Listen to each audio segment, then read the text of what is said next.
esta clase de políticos como Iván Cepeda, que saca y muestra que votó precisamente por el candidato del Centro Democrático. Ya se ve cómo va a ser la oposición a este gobierno.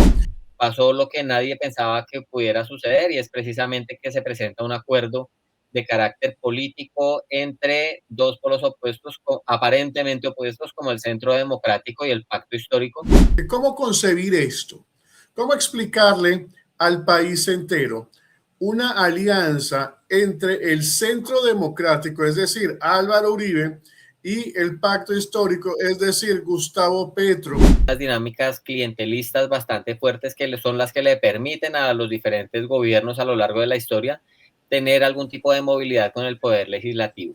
Y ya están pensando de cara a las elecciones que se vienen para las circunscripciones territoriales de alcaldías, gobernaciones y consejos. ¿Qué pasa dentro del Congreso de la República cuando factores que eran completamente reconciliables se han unido? Hablamos de Álvaro Uribe Vélez y de Iván Cepeda juntos para conseguir mayoría dentro del Congreso de la República. ¿Cuáles son los primeros pasos que debe tomar el gobierno nacional recién electo para diferenciarse de la política del pasado? ¿Están claras las bases de cuáles son los factores más importantes que debe tomar en cuenta para garantizar la tranquilidad de los ciudadanos? Son preguntas que vamos a estar debatiendo el día de hoy con Germán Fandiño, analista político, amigo de esta casa. Pero antes de eso, quiero pedirte que te suscribas al canal, que le des el like a este video, que es sumamente importante para ayudarnos a crecer en las redes sociales, pero también que nos escribas, nos comentes desde qué parte del mundo nos estás viendo y también nos dejes saber tu impresión sobre este tema. Hola, yo soy Mauricio, bienvenidos. ¿Cuál es el mayor reto que enfrenta Abelardo de la Espriella como presidente en este momento, cuando vemos que ha sido torpedeado el empalme, y esto no es un secreto para nadie, y estos primeros días de acercamiento al gobierno? ¿Cómo ve usted que va a ser ese reto principal que tendrá el nuevo gobierno? Yo creo que lo primero que tiene que hacer es garantizar, digamos, el proceso de consolidación de información de calidad para que este empalme pueda responder a las expectativas de las diferentes personas en el territorio nacional, y un trabajo articulado con las diferentes alcaldías y gobernaciones, en el entendido de que la seguridad es uno de los primeros, digamos, hitos que debe marcar como gobierno nacional, y avanzar en la instrumentalización de todas las herramientas de carácter constitucional que le permitan brindar soluciones y aplicación precisamente de todas las herramientas que el Estado le ofrece a un mandatario para la garantía de los derechos y las libertades civiles en todo el territorio nacional. Es un gobierno que va a ser muy duro. ¿Qué tan determinante es la conformación del nuevo gabinete de ministros? Puede ser bueno, puede ser malo el equipo. ¿Cómo ve usted esta primera presentación, la primera carta que se está dando a conocer al país, y ante una serie de fracasos que se han registrado durante el gobierno saliente? Bueno, Mauricio, ahí es importante tener en cuenta que el sistema colombiano es un sistema que, si bien es cierto, nos habla de la desconcentración de poderes y de un Estado social de derecho con un equilibrio de poderes. Realmente este es un presidencialismo bastante fuerte que a lo largo de la historia se ha caracterizado por unas dinámicas clientelistas bastante fuertes, que son las que le permiten a los diferentes gobiernos a lo largo de la historia tener algún tipo de movilidad con el poder legislativo. Y en ese contexto, el principal reto que tiene el gobierno de Abelardo de la Espriella en la conformación del gabinete es garantizar que las personas que está poniendo al mando de cada una de las carteras ministeriales que responden a diferentes sectores del desarrollo del país responda a unos criterios de capacidad y no a feudos políticos, como se ha venido haciendo a lo largo de la historia y como lo hizo el gobierno saliente, lo que lo llevó precisamente a tantos fracasos, porque cuando se entregan los ministerios como feudos políticos y se dejan de lado el mérito, la experiencia, la integridad, se pierde la capacidad de coordinación y de control por parte del mando central, que es la presidencia de la República. Germán, definitivamente que el nuevo presidente necesita gobernar con el Congreso de la República. Esto no es un secreto, la democracia así lo contempla, y el sistema democrático colombiano también. ¿Qué tan complejo es construir mayorías en ese Congreso? ¿Y cuál es el riesgo de no conseguirlas o no poder haber tenido ese primer impulso en el Congreso de la República? Bueno, yo creo que aunque digamos, es lamentable que se presente precisamente esta situación con la elección del Senado, del presidente del Senado, que regularmente siempre contaba con el beneplácito y se atendía, digamos, la voluntad del gobierno para hacer un arranque legislativo de cara, digamos, que a los intereses y los objetivos del mandato popular del principal mandatario de la nación, nos permite identificar y ver realmente lo que ha venido pasando en la realidad y en la sociedad colombiana. Pasó lo que nadie pensaba que pudiera suceder y es precisamente que se presenta un acuerdo de carácter político entre dos polos opuestos, aparentemente opuestos, como el Centro Democrático y el Pacto Histórico, para la elección del presidente del Senado, con todas las implicaciones que esto puede tener en la técnica legislativa y en el movimiento de la agenda legislativa. Pero, Germán, vamos a hacer un punto aquí muy importante, porque ¿cómo concebir esto? ¿Cómo explicarle al país entero una alianza entre el Centro Democrático, es decir, Álvaro Uribe, y el Pacto Histórico, es decir, Gustavo Petro? ¿Cómo logra la política definitivamente queda para todo en este país? Pero ¿cómo explicárselo a la gente que fue a votar por un cambio, a la gente que cree en un proceso, a la gente que tiene la fe puesta en líderes y que ve este tipo de acciones en un Congreso que recién está empezando? Me gusta mucho esa pregunta porque me permite explicar algo que es muy importante. El político profesional y esta clase de políticos como Iván Cepeda, que saca y muestra que votó precisamente por el candidato del Centro Democrático, políticos curtidísimos y de gran trayectoria como Álvaro Uribe Vélez, que hoy precisamente fue controvertido por un político también muy fuerte de tendencia derecha como Fernando Londoño, se plantan en su posición y defienden lo que están haciendo, es precisamente porque para ellos esos no son los problemas más inmediatos. Ellos están pensando no solamente en eso, sino en el proceso de fortalecimiento de los partidos políticos y ya están pensando de cara a las elecciones que se vienen para las circunscripciones territoriales de alcaldías, gobernaciones y consejos. Y ocurre que todos estos aparatos, no solamente se dan estos aparatos electorales que se empiezan a montar ya, porque ya se están pensando en las próximas elecciones, no solamente se fortalecen por la capacidad discursiva o la capacidad de proponer soluciones a los problemas públicos en los diferentes territorios, sino que dependen también en gran medida de lo que se ha conocido en Colombia como la mermelada y la capacidad precisamente de acceder a la ejecución y a la, digamos, a la coadministración del presupuesto y del erario público. Abelardo de la Espriella en este momento no le ha brindado un solo ministerio al Centro Democrático, obviamente al contendor que perdió el pacto histórico tampoco, y todo parece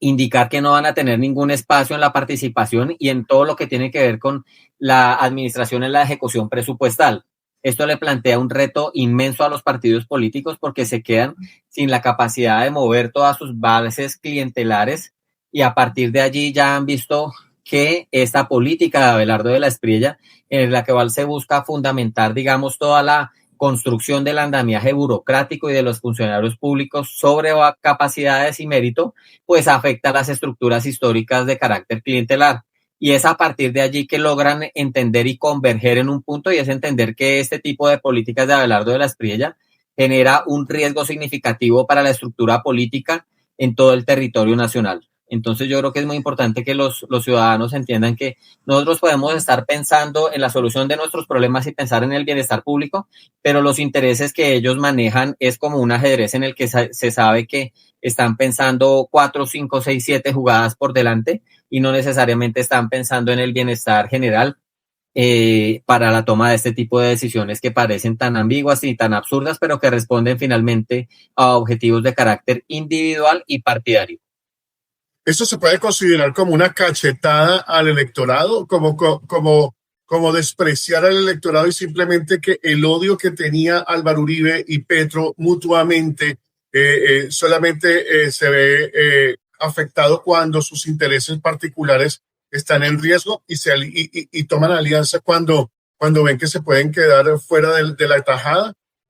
Sin lugar a dudas, yo creo que lo que es un irrespeto, digamos, porque en el ejercicio del debate público se lleva a una instrumentalización de las ideas, de los sentimientos, porque más allá de esta ubicación en el espectro ideológico a partir de conceptualización de los ciudadanos, hay unos sentires en los territorios, un país que ha sido golpeado por la violencia durante más de 50 años y que ha venido precisamente sufriendo diferentes tipos de violencia, corrupción, falta de oportunidades. Han sido todas estas situaciones, estas emociones y estas realidades han venido siendo capitalizadas por uno u otro espectro ideológico en el Estado colombiano.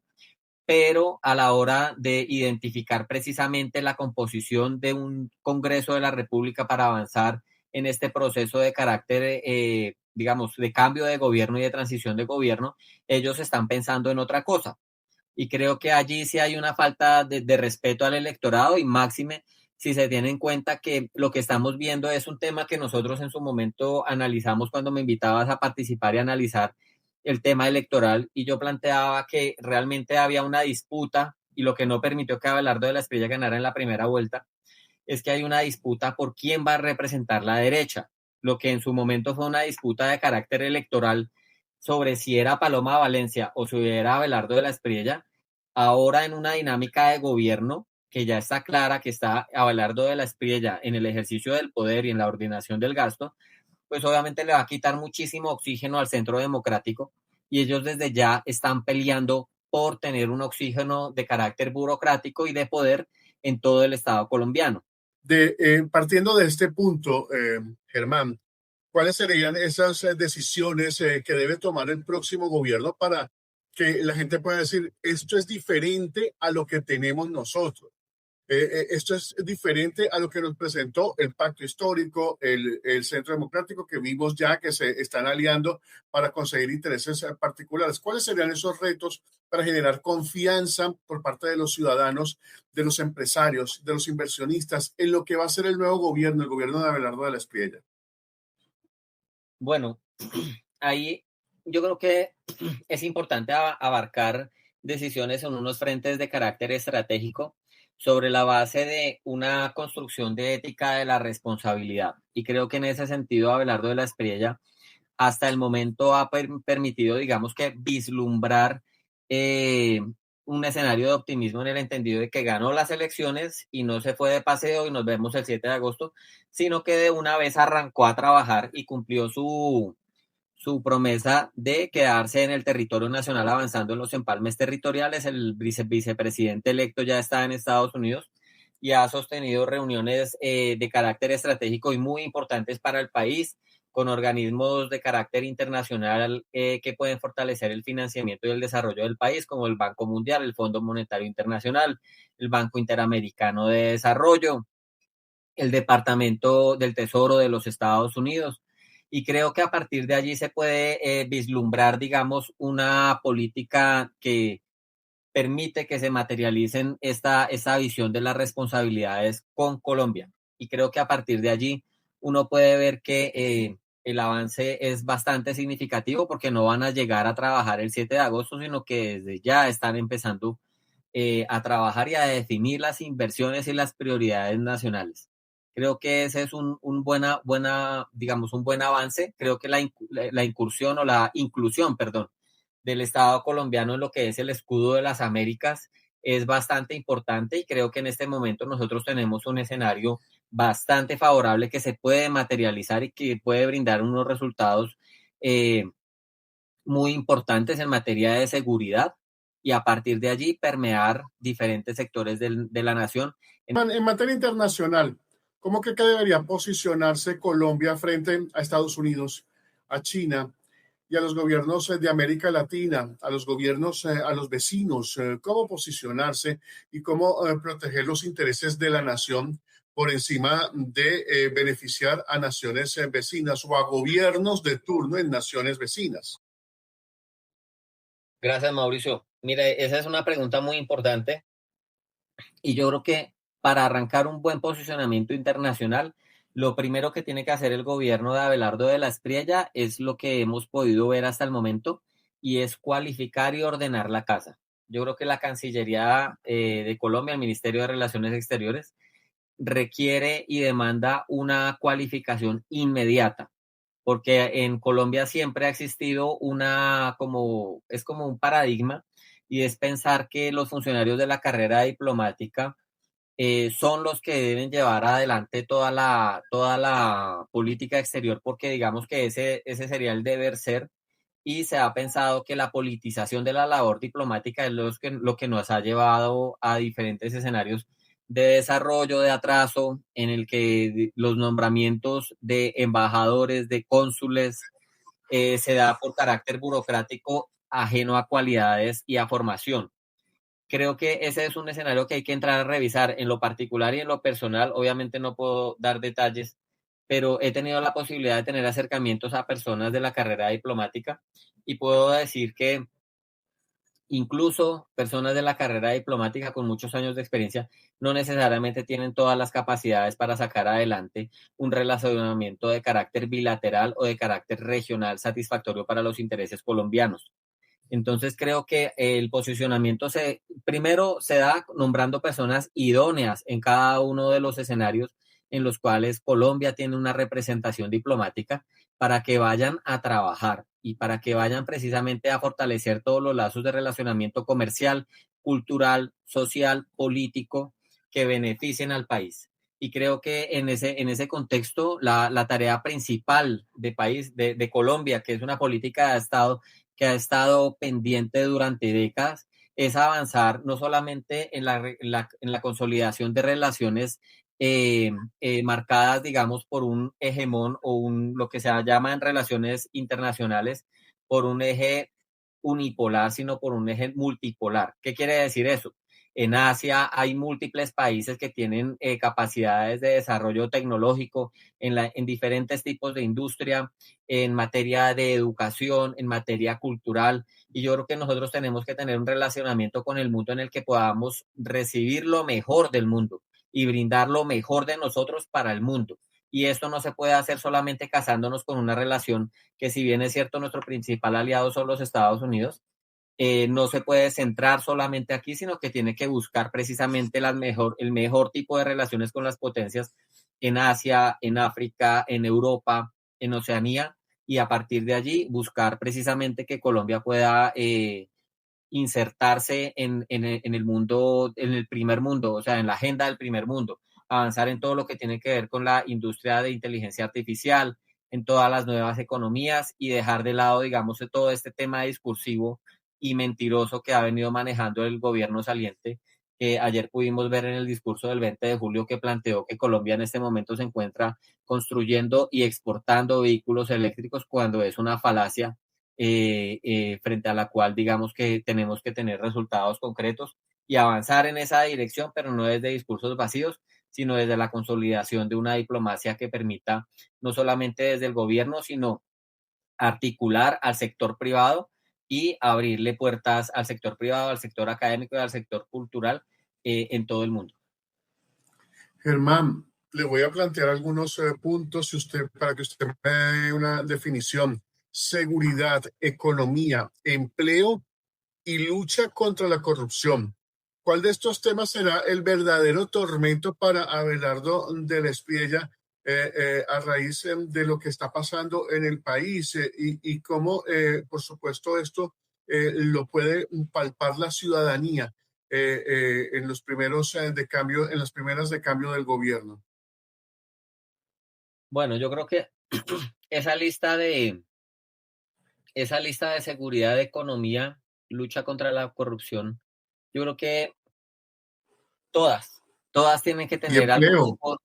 algún tipo de acciones iniciales por parte del gobierno, pero yo creo que lo principal, y si yo pudiera elegir de esas, elegiría dos, que sería la seguridad, que puede abrir el espacio precisamente para la consolidación de economías legales que propendan por el desarrollo y acaben, digamos, con todo el tema de la informalidad en el empleo público, con las consecuencias que es en el empleo, perdón, público y privado en el país, que pueden acabar precisamente con toda la precarización en materia de seguridad social. Y creo que la lucha contra la corrupción también puede abrir múltiples oportunidades y ventanas de oportunidad para la población a lo largo y ancho del país. Yo creo que es ahí, centrarse allí pueda permitir vislumbrar, digamos, más y mejores oportunidades para la economía, para el empleo, para la cooperación internacional, porque recordemos que todo el crecimiento de los grupos armados organizados que han venido, digamos que monopolizando el control territorial en diferentes sectores del país, no solamente afecta en términos de seguridad, sino que socava y erosiona todas las posibilidades de emprendimiento, de desarrollo económico, de vocación, desarrollo de vocaciones productivas a nivel regional y territorial. Y creo que es allí donde si se centra y se consolida realmente el monopolio del uso de las armas por parte del Estado colombiano, puede florecer y puede emerger todo el capital y el desarrollo humano que está eh, en este momento bajo el constreñimiento de los fusiles en los diferentes sectores, que afectan no solamente el desarrollo humano, digamos, de las personas, sino que no cualquiera puede sacar cualquier emprendimiento en lugares en donde se va a encontrar con estructuras criminales que les van a cobrar vacuna, que les van a cobrar extorsión, que aparte no permiten la llegada del capital extranjero, que no permiten la llegada de organismos de cooperación internacional, que no permiten ni siquiera el desarrollo de la función pública por parte de las autoridades municipales y departamentales. Y a partir de allí yo creo que se puede empezar a consolidar un contexto mucho más amplio a partir de la construcción de unas condiciones de seguridad que permitan precisamente el desarrollo de las múltiples actividades que necesita el país. Germán, muchos gobiernos o muchos mandatarios llegan con muchas con muchas expectativas, llegan con la gran idea de hacer cambios grandes para el país y que sean importantes para el desarrollo de la nación. No hablo de todos, pero hablo de políticos que realmente están pensando en el bien social, que es el deber ser. Sin embargo, terminan enfrentándose a crisis políticas sumamente fuertes. Eh, ¿Cuál cree usted que, como analista político, cuál cree usted que es el error más común que un presidente debe evitar desde el primer día que asume en la presidencia de la República? Lo pondría más corto, desde el momento en que le imponen la banda presidencial. ¿Cuál es el error que debe evitar el nuevo presidente? Yo creo que lo principal que debe hacer es rodearse de personas idóneas. ¿Por qué? La responsabilidad de la función pública es una responsabilidad que ningún ser humano podría llevar solo sobre sus hombros, sino que requiere de unos equipos de trabajo que tienen un nivel de responsabilidades que se va segregando a partir de la estructura de responsabilidades y los organigramas institucionales. Pero ¿qué pasa? Cuando se nombran a las personas que tienen que responder por intereses de carácter partidista, como estamos viendo digamos, la ambigüedad y la contradicción entre dos oponentes aparentemente inamovibles, como Álvaro Uribe e Iván Cepeda, a partir de intereses particulares, pues digamos que se hipoteca todo lo que tiene que ver con la asignación presupuestal y la ejecución de recursos públicos, y casi que se les deja como un feudo a los diferentes partidos o sectores políticos. Y creo que lo primero que tiene que hacer es rodearse de personas que realmente estén orientadas a la consecución del bienestar general y que estén orientadas, si bien es cierto, sobre criterios técnicos, pero también con un compromiso grande que responda a toda esta narrativa electoral que era precisamente la patria milagro y todo lo que tiene que ver con la consolidación y la construcción de una nación que responda a las expectativas de los ciudadanos. Y lo voy a comprometer con esto. ¿Es optimista? ¿Es pesimista? ¿Y cuáles serán las 3 decisiones que van a definir el éxito o el fracaso del gobierno de Abelardo de la Espriella? Bueno, yo me siento muy optimista. Sé que no va a ser fácil. Sé que ya esta elección del presidente del Senado nos muestra que el enemigo no necesariamente van a ser las FARC, no necesariamente va a ser el Clan del Golfo, ni las organizaciones y estructuras criminales que tienen azotado los entornos urbanos como las que se derivan del Tren de Aragua y las diferentes estructuras criminales de carácter nacional, sino que también van a emerger diferentes actores que van a tratar de torpedear el gobierno nacional. Sabemos que hay una oposición que ha planteado y ha llamado de manera eufemística desobediencia civil a lo que puede ser el saboteo de un gobierno y de un proceso democrático y de un periodo de gobierno. Creo que allí hay un riesgo grande, pero también creo que hay una gran oportunidad y un escenario de oportunidad bastante significativo en el sentido de que desde ya se puede ver que se fortalece la cooperación internacional con países como Estados Unidos, con el fortalecimiento de las relaciones con países como Israel, que pueden brindar un apoyo técnico en la lucha contra la delincuencia bastante significativo. Tenemos en este momento un escenario regional muy favorable con unas fronteras con mandatarios mucho más cercanos a las políticas y a la materialización de lo que se ha denominado el escudo de las Américas, que puede fortalecer todo lo que tiene que ver el tema de inteligencia y fuerza pública, y a partir de allí se pueden generar unas condiciones de seguridad muy importantes y muy buenas para el país. Creo que las empresas y las instituciones pueden encontrar más y mejores oportunidades en un contexto regional que va a permitir una mayor cooperación en la lucha contra las redes criminales. Y creo que a partir de allí, y si se materializa todo lo que se ha propuesto en materia de meritocracia, de acceso a la función pública por parte de las personas más capaces, vamos a poder ver que las pequeñas cosas sí importan. Nosotros tuvimos que ver lamentablemente cómo un director del Ministerio de Hacienda hizo un cálculo mal hecho y nos llevó a un incremento del 15% en la deuda pública, que tiene que ver con cifras billonarias que vamos a pagar durante muchos años, y cínicamente planteó que se equivocó y que no lo vuelve a hacer.